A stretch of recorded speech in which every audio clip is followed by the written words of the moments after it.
everyone, welcome back to my channel. I know it's been a while since I have posted. I am currently 34 weeks and 2 days, which is way past the second trimester, and I guess I'm kind of in the middle, almost towards the end of the third trimester. And this is also an allo-immunized pregnancy, meaning that my baby has, well, we never checked for it, has an antigen that my body doesn't like, and my blood will attack it. Sounds a little bit scary, but it's not that scary. I'm doing a second trimester recap. I completely forgot how I formatted the last trimester recap, so I am just gonna wing this one. Second trimester, that is when it's after 13 weeks, I believe, so 14 to 28 weeks. Let's talk about symptoms, or new symptoms I got, symptoms I ended up not having after the first trimester. So a lot of people told me, like, oh, the second trimester is the best, you're going to have so much more energy. I did not get that. I continued having my 1 to 2 naps a day. I was still so tired, just felt so like fatigued and lazy basically. I felt like I couldn't do much because I was so tired. I needed a nap after eating breakfast, so around 10:30, maybe 11, I would get so tired I wouldn't have to go sleep. So I never really got sore breasts in my first trimester for this pregnancy. My very first one, I had such sore breasts, and they got bigger. And then in my second one, I didn't have as much sore breasts.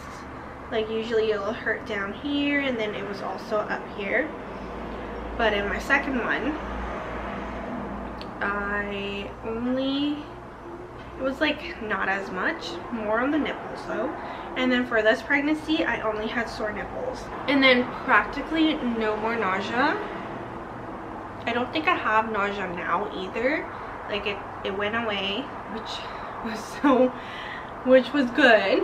Even though my nausea was not so bad, it was still sometimes like hard to maneuver around the day, when especially in the morning for me, where I would kind of feel like a little sick.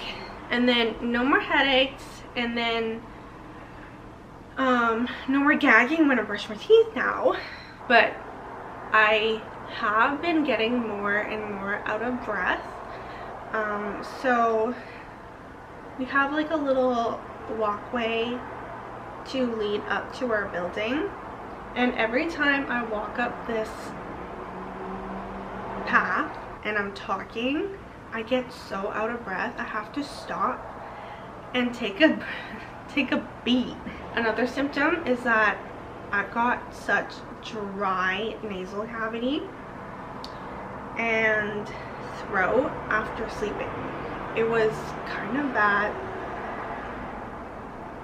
I felt like, I don't know, it just felt like I was sick. Ooh, and then, so I don't know if other people get this, but for one of my symptoms is that I get swollen, aching feet. So the moment I wake up in the morning and I step down onto the hard floor, my feet hurt. It's like, it just feels like the bottom of my soles are swollen. Like I'm stepping on, like, I don't even know how to explain it. It's like a pillowy foot, and then it's like hard floor, and then that hurts. For my skin, I've got a lot of like sebum but dry skin, and I got lots of dandruff too. So now I have to wash my hair. I used to wash my hair once a week, but I have to wash it twice a week now. And I guess because I'm also Asian, we tend to have oilier hair, so we kind of have to wash at least twice a week instead of the once a week. but it's like I get really oily hair, and then I also get dandruff, like a dry scalp, and I'm really annoyed of it because I would like wake up, even though this is second day hair and it's not the cleanest, it looks like I have to wash my hair again tomorrow or something, but I don't have that kind of time. I'm tired. On the topic of skin, I've got dark underarms, like armpits, and I don't have much on my neck, but my mom told me that when she had my brother, she had darkening around her neck, and like I was like, oh my gosh, I'm gonna have diabetes, because it's one of the symptoms of diabetes, like normal diabetes, not gestational. And I was like, oh my god, I'm gonna have diabetes. But it's actually normal. It's because of your hormones. So my underarms are so dark. And if you didn't know, I got married one day before 28 weeks, and I was so scared of like raising my arms because of my underarms, and I was like this the whole time. I didn't really want to bring them up, but I did for a few pictures. But yeah, like it is so dark. Like your nipples get dark, your underarms get dark, and I think down there gets dark too, but at this point I cannot see. The belly is covering and I can't see it now. So if I can't see it, it's not my problem. Another symptom I have is body odor. As an Asian, I don't really have body odor unless I sweat and then I don't shower for the day, and then like the next day I will smell. But that's like kind of never, because I shower every single day, and now I've noticed that like my underarms smell, and I sweat so much. Oh yeah, I sweat a lot more now, and if I'm wearing like socks or shoes, I would sweat in it, and then my socks would smell and my feet would smell because it's like contained, and it's gross. I've got like acne on my chest here. I tried to get rid of them. I did scrubs and then benzoyl peroxide on my chest, because I don't really think you can use any other acne medication or whatever, or creams. Like salicylic acid is kind of a no-no, but my doctor said it was okay, but Google says it's not really, so you know, just follow your gut. And my wedding dress was down to here and it has straps and it showed, and I was so self-conscious about it, like, but thankfully in the pictures you can't really see them. I have so much, like I would show you guys, but my shirt's all the way up here, and even now like I get a few. I've kind of gotten into a little routine of like getting rid of them, and like you get them because of hormones, right? So there's not much you could do about it besides just keeping it clean. The next symptom I have is inflamed gums when I eat heaty foods. In Chinese culture, we have something called like heaty and cold foods. So if I eat things that are too heaty, like chips, and I think mangoes are heaty, any fried food, things like that, I will get inflamed gums, and then when I brush my teeth or floss, my gums will bleed. And it's kind of normal to have bloody gums sometimes. I didn't expect that. I didn't think I would be one of those people that would have gums like that. And when you're pregnant, you really have to take care of your teeth, because the procedures that they do at the dentist to combat cavities, gingivitis or whatever, things like that, are not good for the baby, especially to getting x-rays in the first trimester. My dentist didn't let me do that. You're not supposed to do them. So yeah, I haven't been to the dentist since my first trimester. I'm actually going to be going after I give birth, so the baby won't be affected by the x-rays. It's easier for you to get gingivitis when you're pregnant, so you gotta be on top of your teeth game. Standing too long, or if I'm walking for too long, I will get swollen feet and then it'll hurt. I have been wearing compression socks when I go to sleep now. I don't know if it's working or not. I feel like I have to wear them all day long to not have my feet so swollen, but the thing is, you can't really wear them for that long because they're uncomfortable. I don't like wearing them for that long. Oh, and then I guess like I got back aches starting at 25 weeks, but they weren't too bad. Like they would come and go, things like that. And then I've been peeing a lot more just because my uterus is getting bigger and the pressure of the uterus is pushing onto my bladder. It's common. I guess for the last symptom I have is that I've got symphysis pubis dysfunction now. I don't know what that is. It's when your pubic bone in the front, the middle of it, is inflamed, and the relaxin, the hormone that your body makes, relaxed it a little bit too much, so now my pelvis is not sturdy. It kind of shifts and moves a little bit, and that causes it to hurt. And I only get this when I sit for a little bit too long and then I get up and start walking. So maybe it's because I'm sitting on like one side and not just straight down.